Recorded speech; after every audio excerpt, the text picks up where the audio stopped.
a professional dream to get to Ohio State and to be with the best in the business. To go through that roster like you did today, according to Coach Day, what do you see there on defense? Do you have a handle on it at all yet? I can't say that I have a handle on it yet. It's going to take a lot of study and a lot of hands-on. There are even things that, sometimes when you watch video, if a guy isn't playing up to par or what you think or he thinks he should be able to do, you don't know what the reason is. I mean, you don't know if he was injured. There are guys who play through injuries and they're tough. I'm figuring that out. We got a lot of good tough guys. But you also don't understand about their decisiveness, in terms of what do they know or don't know, and that's a big thing that I take responsibility for as a coordinator, is that in order for the player to play fast, he has to know exactly what he's doing. It's got to be ingrained. He can't be thinking out there. So, it's not, you don't do guys justice, I think, by just watching the video. I mean, you get some things out of it, but you got to get to know them and, kind of feel what they've been through and how they were trained and some of the things that they had to deal with. Jim, what was your impression of Ryan Day when you first spoke with him? How does he come across, and did that mean as much to you in taking this job? Because obviously we heard there were other opportunities for you out there, and so. But what just attracted you to him in particular? Yeah, I didn't know Coach Day, and so through a series of conversations, I just got the impression that he was very professional, very in tune to what he was looking for, to what he thought would be best for Ohio State and his program. Conscientious, intelligent, asked a lot of questions, wanted to know more things about me personally and my background. It was more than just football for him, and just very easy to relate to connect with, and I can see why he's risen so quickly in the profession and done so well in recruiting, because he is a connector, and I was able to build a good relationship with him just over the phone, without even having a chance to meet in person. Yeah, and specifically, what did he kind of tell you that he wants? I mean, from you, obviously, as he relates to us, he wants a head coach in the defense and stuff, but obviously it's a big opportunity for you, but I would think there's a lot of pressure involved too, because he sees a defense that needs fixing, and he sees you as the fixer. But, yeah, well, and I've had a good reputation for that, but I talk about what's important now, or what have you done for me lately. You're right, there is a lot of pressure. I mean, that's not lost on me. This is not an entry level position, to those that a lot has been given, a lot is expected, and I went into Oklahoma State really believing that when we could get the defense to rise to the level and culture of the offense and the things that they did off the field in the weight room, that we'd be able to compete for a national championship. And at Oklahoma State we were 2 feet short this year, right? So but it took 4 years. It's not lost on me that I don't have 4 years here. I don't have 4 years here. This program is ready to win every single game right now, and we have to get the defense to that level. So what Coach Day expects of me is to have a system, that's accountable, that I have to have answers, that the players have to understand why I'm teaching what I'm teaching. You just need to be able to wrap the whole thing. You need to be able to come in and say, here's what we do, here's why we do it, here's why you should buy into it, because you can give historically the facts and figures. This is what it can do for you. This is what it'll do for our team. Let's take a look at the fundamentals, the approach, how we teach. And I've worked hard on how we teach and how we reach this generation, all the different creative ways to do it. But really a system, a plan, be accountable. You know, when things go wrong, which they will every now and then, to have answers. You know, and that's what he wants. How would you describe to that system? Just, I'm sure we won't all understand it, but how would you describe it to somebody in simple terms? What you want to do? We want to be able to create indecision for the offense, and particularly for the offensive coordinator. I think in college, offense coordinators even have more a hand on things that happen than in the NFL. You know, so we want to be able to create multiple defenses and out of simple looks, and to be creative in a way that the players can understand, right? So you want to have a lot of things, a lot of pressures, different. You know, we were number one in sacks last year. You know, we've been consistently 1, 2, and third down. You know, those are all big deals for us. Why? Because it gets the ball back to the offense. So we want to create 2 to 3 simple pictures that when you look at it, or the offense coordinator looks at it, he can't tell what's going to happen from that same picture, and that we have the ability to really do anything out of that same picture or that look. Can you get into some of the fun things you do with your players when you're teaching them about the opposition? I've read things and seen things from some of your ex-players. You do like game shows and things like that. Can you get into some of the fun things you do? Well, yeah, I mean, you know, you might think it's kind of corny or this, but you know, the players love it. Yeah, we do quiz shows and you know, relating off of modern game shows and some past game shows from my youth. But we compete by position, you know, and the winners get, you know, I have to take them to dinner, you know, those things, and we also hold them accountable to their teammates, you know. So at any time while I'm teaching, and everything's interactive, like we have certain sayings and things that, you know, I say something, they say something, you know, because I want to keep them engaged. Or at any time during the my presentation, which are, you know, they try to be 20-minute high-energy meetings, their picture can pop up and they have to stand up, and within 2.5 seconds they have to answer a question, because that's how, you know, otherwise it's no, sit down, play's over, you know. So we just keep them on their toes and keep them locked in and engaged that way. What's your favorite game show? I like $25,000 pyramid, but that goes back a long way. Jim, what are your impressions? I don't know how much you studied Ohio State defense from last year, but what are your impressions of from what you saw, and how much work needs to be done to get to the level that you want to get to? You know, I don't. From what I've seen, I don't think we're far off. I think the guys that were here are good coaches. I just feel like you know, we can gain a lot just through the presentation and being systematic, having answers, having variety,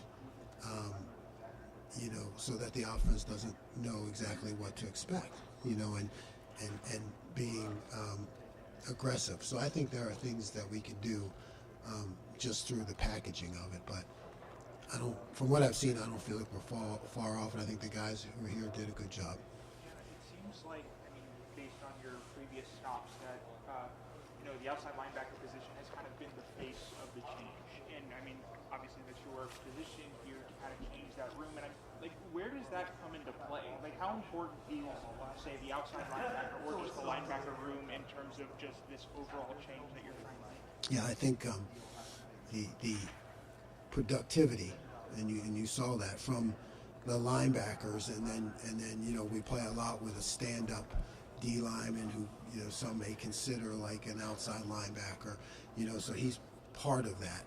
But those guys and their multiplicity and how they move around in different positions they end up in, and you know, us kind of funneling the ball to those guys and people you can trust that are gonna, just tough guys, you know. Doesn't matter about their stars or whatever they have. It's just tough guys who you know are going to get people on the ground. And then you're right, we can move things around to kind of funnel the ball to them so they get to make a lot of plays. Jim, what is Tanner coming over with you, I guess, so to speak? How does that help in the transition and maybe installation of the scheme? Yeah, Tanner is he was already a coach on the field, and he'll be more so here at Ohio State because he's been with me. We've been through the wars together. He understands me. You know, he can talk to the other guys if I get loud or I get, you know, I can be aggressive when I coach. He can talk to the other guys, and he can talk about my style to them, but he can also explain the defense to them in a way that coaches can't, you know, or someone my age can't. I mean, he has them out now just on his own, just going through different things and kind of preparing them for what I'm going to do. So he'll be invaluable. Were you surprised at all that he didn't move on to the NFL, that you had a chance to coach him again? Yeah, I mean, I was, I didn't, talk to him at all until he went on the transfer portal. But I thought he was gonna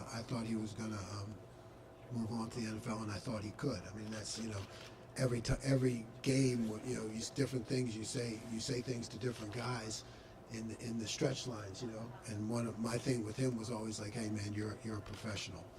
You're a professional at what you do, because that's what he did all the time. And he played nickel, covered the slot, and competed in some really tough situations. So I think he'll be a great professional someday. I'm glad he's going to spend the year with us, though. How do you feel like that Leo position that you use at Oklahoma State meshes with the personnel that you have here? Because obviously, a lot of guys here have just been traditional defensive ends. Yeah, I'm not sure yet. It's a good question. I'm not sure yet. I'm just, like I said, we really just started to look at that today, because we were on the road for a couple weeks recruiting, and we just got new staff members in here. So it was really today was a day where we could sit down with Coach Day and Coach Mick, right? And I could get in a room with them and say, tell me about this guy, tell me about that guy. You know what I mean? And Coach Johnson, who's been here, Coach Rhodes, who was here, like everybody could kind of chime in, and I could just sit there and take notes and kind of start to just get an idea of what the puzzle pieces are. So I guess I don't know enough yet about that. Coach Day talked about fresh starts. He thought it would be invigorating. It was time, no more tweaking. We need a new approach. How invigorating is that for you? It's great. I mean, it's what I do. I mean, I don't think you could ask for a better situation. You're not walking into a program that struggled. You're walking into Ohio State, Rose Bowl winner, 12-2, national champion. I mean, so for me to be able to come in on a clean slate with, hey, this is what I do with this defense that I've established, it's great, because the support is all there. Everything's right there. Well, he calls you the head coach of the defense. How? That's a lot of autonomy, I assume, because I've always seen him. Hey, I want to score 50 points a game. I want to call plays. I want to run the offense. If you can fix this for me, then you maybe parallel to your Oklahoma State. Yeah, I think. Coach Gundy was an offensive coach. Coach Day's an offensive coach.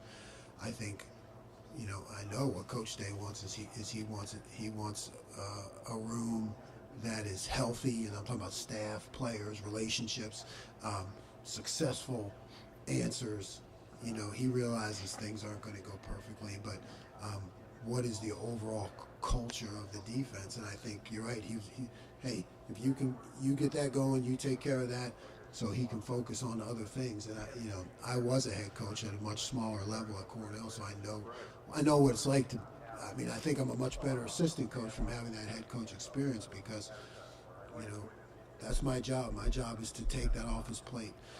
But it's also, I think, for the fans, the alumni, anybody who cares about Ohio State, that having a great defense just brings everybody hope and relief and, takes the stress away, right? I mean, that's, what I wanted to do at Oklahoma State, and we did it. Because things aren't always going to go right with the offense or weather or whatever. When you have a defense that you can rely on, it makes everybody feel good about the team and your chance to win. So, including the head coach. That's my job, is to do that. Jim, when you evaluate the idea of moving along your career, right? Not just team aspirations, but you are on your own journey, your own path. When you evaluate different opportunities, how do you make a decision whether something is worth pursuing and you taking a leap from a place where you were successful versus, hey, maybe this isn't the right fit? How did you come about that decision that this was the right move for you? There's a lot of talk, with different people. There is a lot of introspection.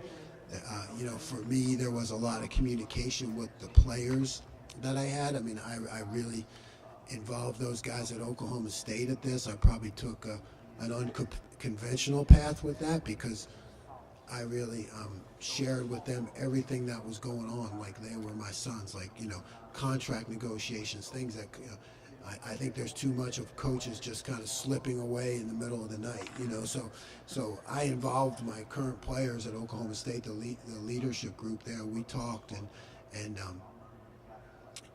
so that when I made the decision, they understood why, but I think it's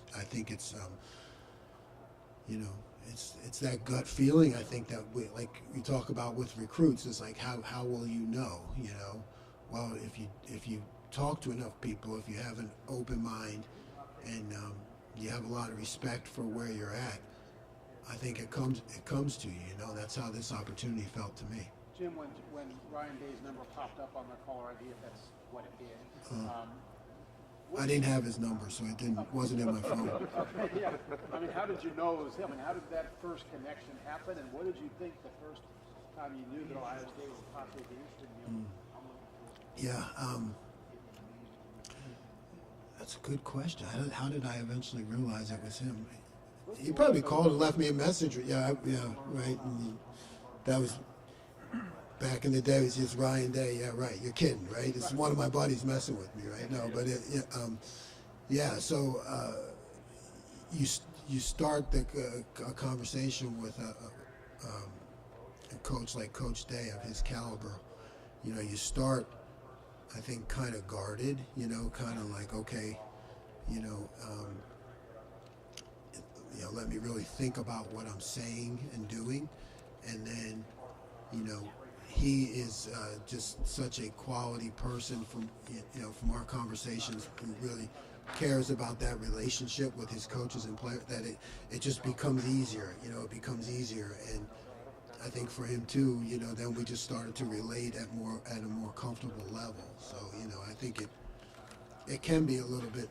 There's some trepidation in the beginning, but he is easy to build a relationship with. So. At the beginning, were you looking to leave, or were you happy where you were, and just took this job to? Yeah, I was really happy where I was, and I had an unbelievable relationship with those players at Oklahoma State, and we built something that was real.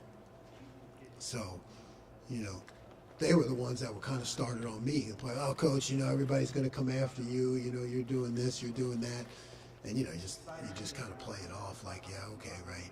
Let's concentrate on the next game. And they were the ones. They were probably joking with me about it before I even thought about it. And then it just it seemed to be my time. You have that like you put in that 10,000 hours, you become an expert in your field. The numbers start to show up. All of a sudden you're producing great numbers, and then all the calls kind of come in. It just kind of happens like that. Bam. It's just like, here you go, and now all of a sudden you have these opportunities, and you just have to learn as much as you can about it, and try to make the best decision. Jim, you also got started here, but I'm curious, a year from right now, you're done with your first season. What is the Jim Knowles Ohio State defense known